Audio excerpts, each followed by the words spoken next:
നമസ്കാരം, പ്രവാസി മലയാളിയിലേക്ക് സ്വാഗതം. ഇന്നോളം നാം അറിയാതെ ഭൂമിക്കടിയിൽ ഒളിച്ചിരുന്ന ഒരു പ്രേതത്തെ കണ്ടിരിക്കുകയാണ് ഗവേഷകർ.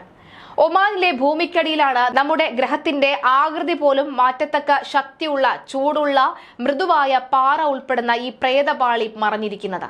ഭൂമിയുടെ കാമ്പിയിൽ നിന്നും സാവധാനത്തിൽ മുകളിലേക്ക് ഈ പാളി ഉയർന്നു വരികയാണ് എന്ന് ഗവേഷകർ പറയുന്നുണ്ട്. ഭൂമിയുടെ അകക്കാമ്പിൽ നിന്ന് ഉയർന്നു വരുന്ന ഈ പാളി അഥവാ പ്ലൂം ഉപരിതലത്തിലെ ഈ അഗ്നിപർവ്വത പ്രവർത്തനങ്ങളുടെ ഒന്നും ഭാഗമല്ല.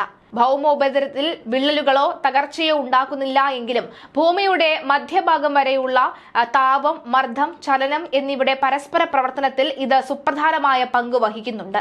ഈ പാളിയെക്കുറിച്ച് കൂടുതൽ മനസ്സിലാക്കുന്നതും ഇത് സ്ഥിതി ചെയ്യുന്ന കൃത്യമായ സ്ഥലം തിരിച്ചറിയുന്നതും ടെക്ടോണിക് പ്ലേറ്റുകൾ, ജീവന്റെ പരിണാമം, ഭൂമിയുടെ കാന്തിക വലയം എന്നിവയെക്കുറിച്ചെല്ലാം കൂടുതൽ കൃത്യമായ നിഗമനങ്ങളിൽ എത്താൻ ഗവേഷകരെ സഹായിക്കുമെന്നാണ് കണക്കുകൂട്ടൽ. ഇങ്ങനെയൊരു പ്ലൂമിന്റെ സാന്നിധ്യം സംബന്ധിച്ച ആദ്യ സൂചന ലഭിച്ചത് ഭൗമ ചലനത്തെക്കുറിച്ച് സെൻസറുകൾ അടിസ്ഥാനമാക്കി ശേഖരിച്ച ഡാറ്റയിൽ നിന്നാണ്. പ്ലൂമിന്റെ സാധ്യതയുള്ള മേഖലയിലൂടെ കടന്നുപോകുമ്പോൾ തിരമാലകളുടെ വേഗത കുറയുന്നതായി തിരിച്ചറിഞ്ഞു.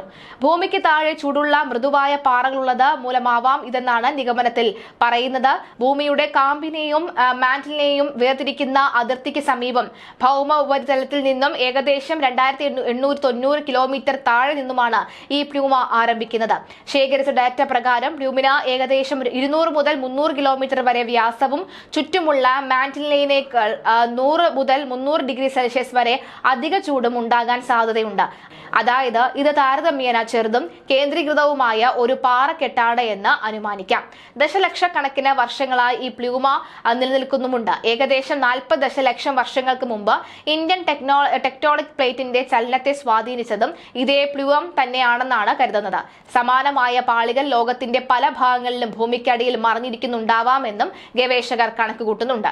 ഭൂമിശാസ്ത്രപരമായ പരിണാമങ്ങളെ മനസ്സിലാക്കാൻ ഗവേഷകർ ഉപയോഗിക്കുന്ന മോഡലുകളെയും ഡേറ്റകളെയും സ്വാധീനിക്കുന്ന കണ്ടെത്തലുകളാണ് ഇപ്പോൾ നടത്തിയിരിക്കുന്നത്. മുമ്പ് കണക്കാക്കിയതിനേക്കാൾ കൂടുതൽ ചൂട് ഭൂമിയുടെ കാമ്പിൽ നിന്ന് ചോർന്നൊലിക്കുന്നുണ്ടാകാമെന്നും ഈ കണ്ടെത്തൽ സൂചിപ്പിക്കുന്നുണ്ട്. അങ്ങനെയെങ്കിൽ ദീർഘകാല അടിസ്ഥാനത്തിൽ ഇതിന്റെ ആഘാതം മനസ്സിലാക്കാൻ കൂടുതൽ പഠനങ്ങൾ ആവശ്യമായി വരുമെന്നും ഗവേഷകർ വിശദീകരിക്കുന്നുണ്ട്.